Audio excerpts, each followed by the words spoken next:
আমাদের কাছে চলে এসেছে বাংলাদেশে রিলিজ করা ওয়ানপ্লাসের second smartphone OnePlus Nord C4 lite 5G এবং এই ফোনটা আমরা প্রায় লাস্ট 10-12 দিন ধরে ব্যবহার করছি। আজকের ভিডিওতে এই ফোন নিয়ে আমার এক্সপিরিয়েন্সটাই শেয়ার করতে যাচ্ছি। সো যারা এই ফোনটি কিনবেন কি কিনবেন না সেই ডিসিশন নিতে পারছেন না, আশা করি এই ভিডিওটি তাদের জন্য খুবই কাজের হবে। আপনাদের সঙ্গে থাকছি আমি বাবু, চলুন শুরু করা যাক।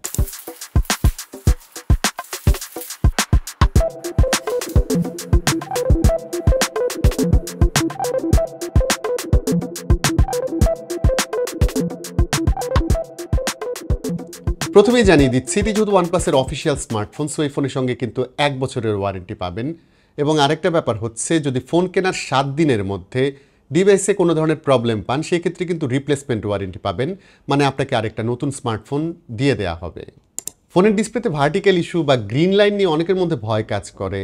সো আমার মনে হয় অফিসিয়াল ওয়ারেন্টি থাকা এই ফোনের ক্ষেত্রে টেনশন অনেকটাই কম থাকবে, কারণ ডিসপ্লেতেও যদি কোনো সমস্যা হয় সেটার ক্ষেত্রেও কিন্তু ওয়ারেন্টি পাবেন। তবে সমস্যা একটা আছে, সেটা হচ্ছে এই ফোনের ভ্যারিয়ান্ট বাছাইয়ের ক্ষেত্রে। বাংলাদেশে ওয়ানপ্লাস একটা মাত্র ভ্যারিয়ান্ট লঞ্চ করেছে, যেটি হচ্ছে আপার এন্ডের, মানে 8256। সো বাংলাদেশে কিন্তু এর 8128-এর যে ভ্যারিয়ান্টটি থাকছে সেটি অফিসিয়ালি পাওয়া যাবে না। 8256 জিবির যে ভ্যারিয়ান্ট, তারা সেটা লঞ্চ করেছে 27,999 টাকায়। বাট আমার মনে হয় লোয়ার এন্ডের যে ভ্যারিয়ান্ট সেটা লঞ্চ করলে কম প্রাইসে পাওয়া যেত, যা অনেকের জন্যই বেটার অপশন হতো। তবে বাংলাদেশে লঞ্চ করা এই ফোনের কিন্তু একটি স্পেশালিটি থাকছে, সেটা হচ্ছে এই ফোনে কিন্তু 5500 মিলিঅ্যাম্পার ব্যাটারি থাকছে, যা অন্যান্য অনেক রিজিয়নে নেই। সো এখানে ব্যাটারি একটু বেশি পাওয়া যাচ্ছে এবং অবভিয়াসলি এর বক্সে আমরা কিন্তু এখন 80 ওয়াটের একটি সুপার ফোক চার্জার পাচ্ছি। কালারের ক্ষেত্রে এই ফোনটা আমরা দুটি কালারে পাচ্ছি, একটি হচ্ছে সুপার সিলভার এবং আরেকটা হচ্ছে এই মেগা ব্লু। কালারের ক্ষেত্রে এখানে একদম ডিপ ব্লু শেডটা ব্যবহার করা হয়েছে। আমি জানি না ক্যামেরায় আসলে কতটুকু বোঝা যাচ্ছে, বাট ইন পার্সন যখন আপনি এই ফোনটি দেখবেন তখন খুবই ভালো লাগবে। আরেকটা বিষয় হচ্ছে, এই ফোনের রিয়ার সাইডে ফিঙ্গারপ্রিন্ট বা স্মাজেস কিন্তু খুবই কম দেখা যায়, সো এর লুকটা অনেকটাই ক্লিন থাকবে। কালারের সাথে সাথে যেটা ভালো লেগেছে সেটা হচ্ছে ফোনের ফিনিশিং, যা একদম প্রিসাইজ এবং ফোনটি এনাফ গ্রিপেবল, পকেটেবল এবং এর হ্যান্ড ফিলটাও আমার কাছে চমৎকার লেগেছে। এর থিকনেস হচ্ছে 8.1 মিলিমিটার এবং ওজন 191 গ্রামের মতো। ফোনটি প্লাস্টিক বিল্ড, যদিও এর ফিনিশিং দেখে অনেকে হয়তো গ্লাস মনে করে ভুল করতে পারে। এর লুকটা খুবই প্রিমিয়াম, বাট ফোনের রিয়ার সাইড বা ফ্রেম কোনোখানেই কিন্তু মেটাল বা অ্যালুমিনিয়াম থাকছে না। তবে জানিয়ে রেখে এই ফোনে IP54 রেটিং থাকছে, সো বিপদে আপদে হালকা পানির ঝাপটায় ফোনটা সেফ থাকবে এবং এটাতে ডাস্ট অনেকটাই কম ঢুকবে। আরেকটা বিষয় হচ্ছে, OnePlus 12-এর একটি ফিচার এই ফোনে থাকছে, সেটা হচ্ছে ডিসপ্লেতে অ্যাকোয়া টাচ থাকছে, মানে আপনার হাত যদি ভেজা থাকে বা ঘেমে থাকে তারপরেও কিন্তু ডিসপ্লেটা ভালো মতো কাজ করবে, টাচ নিয়ে কোনো সমস্যা হবে না। ভালো লাগলো এই ফোনে 3.5 মিলিমিটার হেডফোন জ্যাক দেখে, কারণ এই বাজেটের অনেক ফোনে কিন্তু এটা আসলে অনেকে রিমুভ করে দিয়েছে। সো এর সাথে এখন কিন্তু ওয়ার্ড হেডফোন আপনি ব্যবহার করতে পারবেন। হেডফোন ছাড়া এই ফোনের স্পিকার নিয়ে যদি বলি, এটা এনাফ লাউড। এখানে স্টেরিও স্পিকার ব্যবহার করা হয়েছে, মানে নিচে একটি স্পিকার থাকছে এবং ওপরের যে এয়ারপিস সেটাও স্পিকার হিসেবে কাজ করে এবং এর সাউন্ড কোয়ালিটি আমি বলবো ডিসেন্ট। সাউন্ডের ক্ষেত্রে আপনি ভলিউম 300% পর্যন্ত অ্যামপ্লিফাই করতে পারবেন এবং আমি ইনডোর আউটডোর মোটামুটি সব প্লেসে এর সাউন্ড কোয়ালিটিটা বেটার পেয়েছি। তো এবার এই ফোনের বিগেস্ট আপডেটস নিয়ে কথা বলা যাক। নট C3 লাইটের ক্ষেত্রে আমাদের কমপ্লেন ছিল সেটা ডিসপ্লে নিয়ে, কারণ সেটাতে কিন্তু LCD ডিসপ্লে ছিল, বাট এই ফোন কিন্তু সেই শর্টকামিংস কাটিয়ে উঠেছে। এবার এই ফোনে আমরা পাচ্ছি সুপার ব্রাইট একটি অ্যামোলেড প্যানেল, যাতে কালার, ব্রাইটনেস, রিফ্রেশ রেট নিয়ে কমপ্লেন করার কোনো স্পেস থাকছে না। এই ফোনের 6.67 ইঞ্চের প্যানেলটি ফুল HD প্লাস রেজুলেশনের, PPI density 394, refresh rate 120 hertz এবং এর পিক ব্রাইটনেস হচ্ছে 2100 নিটস, যা এই বাজেটের ফোনে আসলে একদমই দেখা যায় না। এর রেগুলার যেটা ব্রাইটনেস থাকছে সেটা হচ্ছে 600 নিটস, হাই ব্রাইটনেস মোডে পাবেন 1200 নিটস। সো যে কোনো সিনারিওতে এই প্যানেল কিন্তু এনাফ ব্রাইটনেস প্রোভাইড করতে পারে। এছাড়া এই panel 100% sRGB, 100% DCI P3 support করে, মানে এর কালার অ্যাকুরেসি খুবই ভালো। সেই সাথে তো ওয়াইড ভাইন L1 লাইসেন্স থাকছে, সো আপনি প্রাইম বা নেটফ্লিক্সে কিন্তু ফুল HD ভিডিও দেখতে পারবেন। হাই রিফ্রেশ রেট নিয়ে একটু বলে রাখি, আপনি যদি আউট অফ দ্য বক্স এটি অটো সিলেক্টে দিয়ে রাখেন, সেক্ষেত্রে কিন্তু শুধুমাত্র 120 হার্জ রিফ্রেশ রেট পাবেন ফোনের ইউআইতে। অন্যান্য অ্যাপে গেলে কিন্তু রেগুলার 60 হার্জই পাবেন। তবে যদি সব অ্যাপে আপনি 120 হার্জের রিফ্রেশ রেট চান, সেক্ষেত্রে ম্যানুয়ালি হাই মোডটা সিলেক্ট করতে হবে, যদিও এক্ষেত্রে ব্যাটারির ওপর একটু বেশি প্রেশার পড়বে। ওভারঅল এই ডিসপ্লে নিয়ে বলবো এই ডিসপ্লের কালার রিপ্রোডাকশন চমৎকার। এতে অলওয়েজ অন ডিসপ্লে থাকছে, হাই রিফ্রেশ রেট থাকা ইউআই সুপার স্মুথ, এবং এর ইন ডিসপ্লে ফিঙ্গারপ্রিন্ট যেটা থাকছে সেটাও এফিশিয়েন্টলি কাজ করে। তবে ড্রব্যাকের কথা যদি বলি, এই ফোনটি কিন্তু ফুল এইচডির উপর ভিডিও হ্যান্ডেল করতে পারে না। সো এত ভালো ডিসপ্লে হওয়া সত্ত্বেও আপনি এতে ইউটিউব বা নেটফ্লিক্সে 4K রেজুলেশনে ভিডিও দেখতে পারবেন না, কিংবা লোকাল ইউএতে যদি 4K ভিডিও প্লে করেন অনেক সময় সেটা প্লে হয় না বা খুবই চপি হয়ে যায়। আরেকটি বিষয় হলো এই ডিসপ্লেতে কিন্তু এইচডিআর সাপোর্ট থাকছে না, ইউটিউব বা নেটফ্লিক্সে এইচডিআর সাপোর্ট নেই। সো এই ফোনের 2100 নিটসের যে পিক ব্রাইটনেস সেটা আসলে খুব একটা কাজে আসবে না। তবে ডিসপ্লেকে দোষ দিয়ে আসলে লাভ নেই, কারণ দোষটা গিয়ে পড়বে এর যে ইঞ্জিন অর্থাৎ এসওসির ওপর। এই ফোনে ব্যবহার করে এসওসি অর্থাৎ স্ন্যাপড্রাগন 695, সেটা কিন্তু ওয়ানপ্লাস পরপর 3টা জেনারেশনে ব্যবহার করেছে, মানে OnePlus not C2 light, C3 light, এবং এই ফোনেও সেম এসওসি থাকছে। এটা 5G এসওসি, সো উন্নত দেশ যেখানে 5G এখন কাজ করে সেখানে কম প্রাইসে 5G এটা ঠিক আছে, বাট আমাদের দেশে 5G সাপোর্ট আসলে এখনও ভ্যালু ক্রিয়েট করতে পারেনি। সো আমরা আশা করেছিলাম এই ফোনের ক্ষেত্রে আরেকটু বেশি পাওয়ারফুল কিছু ব্যবহার করা হবে। স্ন্যাপড্রাগন 695 এর বেঞ্চমার্কগুলো স্ক্রিনেই দেখতে পাচ্ছেন, সো এর পাওয়ার সম্পর্কে কিছুটা আইডিয়া নিতে পারবেন। তো এই ফোনের পারফরমেন্স নিয়ে যদি বলি, আপনি যদি রেগুলার টাইপের ইউজার হন, এই ফোনের পারফরমেন্স নিয়ে আপনি কোনো ধরনের ইস্যু ফেস করবেন না। ফোনটি খুবই স্মুথ লাগবে আপনার কাছে। এতে app opening, multitasking super smooth, এবং বেশিরভাগ অ্যাপের ক্ষেত্রে একদম ফ্লুইড পারফরমেন্স পাবেন। এএসওসি সুপার অপটিমাইজড, পাওয়ার এফিশিয়েন্ট, সো ফোন গরম হয়ে যাওয়া বা অ্যাবনর্মাল বিহেভ করা তার কিছুই এই ফোনে পাবেন না। আমরা মাল্টিটাস্কিং টেস্ট করে দেখেছি, 8GB র্যাম থাকায় অনেক অ্যাপ লম্বা সময় ধরে ব্যাকগ্রাউন্ডে চালু থাকে, এবং প্রচুর অ্যাপ আপনি একসাথে এই ফোনে চালু রাখতে পারবেন।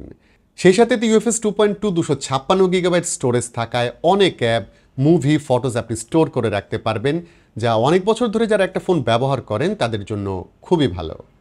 এছাড়াও জানিয়ে রেখে এই ফোনে কিন্তু হাইব্রিড সিম ট্রে থাকছে, সো যাদের প্রয়োজন তারা এতে 2TB পর্যন্ত মেমরি কার্ড ব্যবহার করতে পারবেন।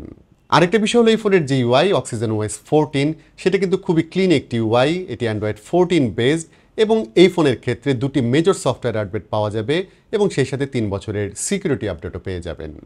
তবে একটা জিনিস দেখলাম, অক্সিজেন ওএস আগে কিন্তু কোনো ব্লোটওয়্যার থাকতো না, মানে কোনো থার্ড পার্টি অ্যাপ প্রিইনস্টল থাকতো না, বাট এবার এই ফোনে কিন্তু বেশ কয়েকটি থার্ড পার্টি অ্যাপ দেখা গেছে, যদিও চাইলে আপনি সেগুলো ডিলিট করতে পারবেন। তবে একই সাথে ওয়ানপ্লাসের সব ফিচার কিন্তু এই ফোনে পাওয়া গেছে, লাইক সেলফ, জেন মোড ও রিল্যাক্স, বা ছবি থেকে ব্যাকগ্রাউন্ড রিমুভের অপশন সেটাও কিন্তু এখানে পাওয়া যাবে। অলওয়েজ অন ডিসপ্লের ক্ষেত্রে অনেক ধরনের কাস্টমাইজ থাকছে, যেখানে নিজের ছবি দিয়েও আপনি অলওয়েজ অন ডিসপ্লেটা তৈরি করতে পারবেন। পারফরমেন্সের আরেকটা পার্ট হচ্ছে গেমিং, সো এবার গেমিং নিয়ে একটু কথা বলা যাক। গেমিং নিয়ে বলবো, এই ফোন ক্যাজুয়াল গেমার যারা আছেন তাদের জন্য একদমই ওকে। বেশিরভাগ গেম এখানে অপটিমাইজড। আমরা ভারী কিছু গেম এখানে ট্রাই করেছিলাম, লাইক পাবজিতে লো সেটিংসে মোটামুটি 40 FPS এর মতো পাওয়া যায়, এইচডি গ্রাফিক্সে হাই ফ্রেম রেটে গেমটা প্লে করা যাবে। এটা একদম স্মুথ ছিল না, কিছুটা স্টার্টার দেখা যায়।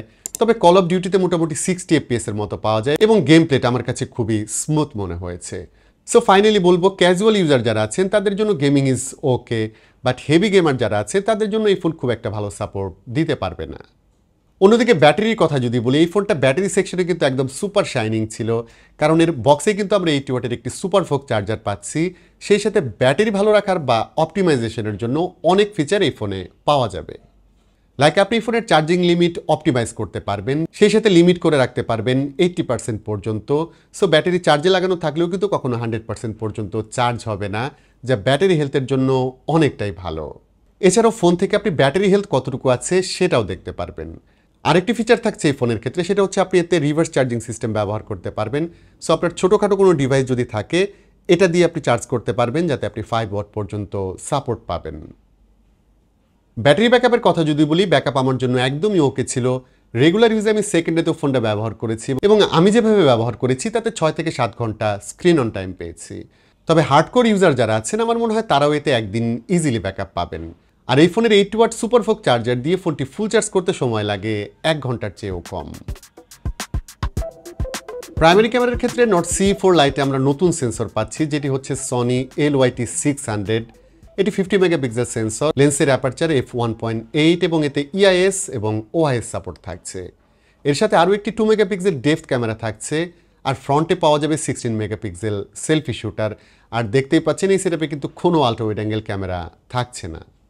এই ফোনের ক্যামেরা নিয়ে কারো যদি খুব বেশি এক্সপেকটেশন থাকে, আমার মনে হয় সেক্ষেত্রে কিছুটা হতাশ হতে হবে। তবে এই ফোনের যে প্রাইস, অফিসিয়াল ফোনগুলোর সাথে এই ফোনের ক্যামেরা বিচার করলে এর আউটপুট অবশ্যই ডিসেন্ট মনে হবে।